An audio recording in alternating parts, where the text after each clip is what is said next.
Hello and welcome. In this video, I want to show you how easy it is to connect Marks Pro Business Starter FileMaker solution with your QuickBooks company file.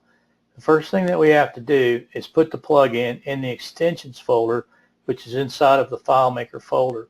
If you'll double click on your FMBooks Connector zip file, it will create a folder called FMBooks Connector. Inside that folder is the setup.exe file. If you'll run that, double click on that, it will install your plugin in the proper location.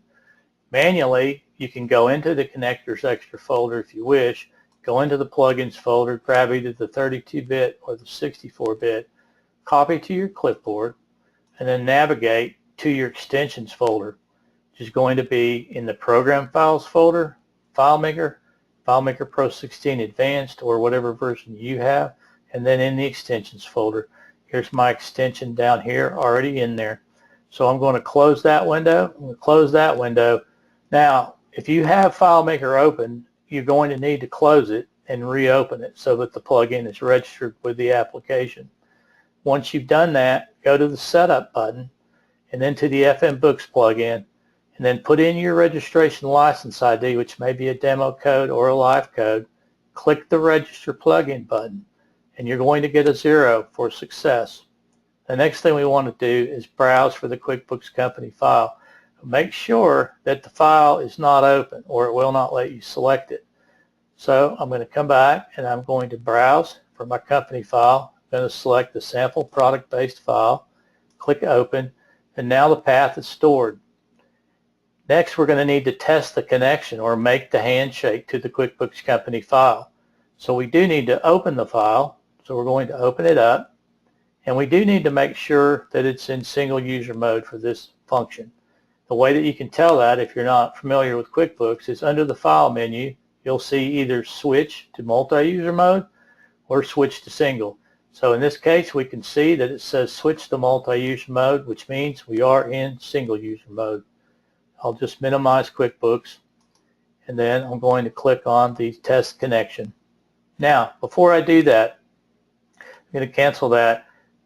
What's going to happen is it's going to ask QuickBooks to allow the FMBooks connector to make a connection to it. And what you're going to do is look in your preferences. This is where you'll see it in the integrated applications under company preferences. Once you've made that connection, you're going to see that it is allowed application. But what I'm going to do is remove it right now and then click OK, and then I'm going to minimize QuickBooks so we can walk through the process.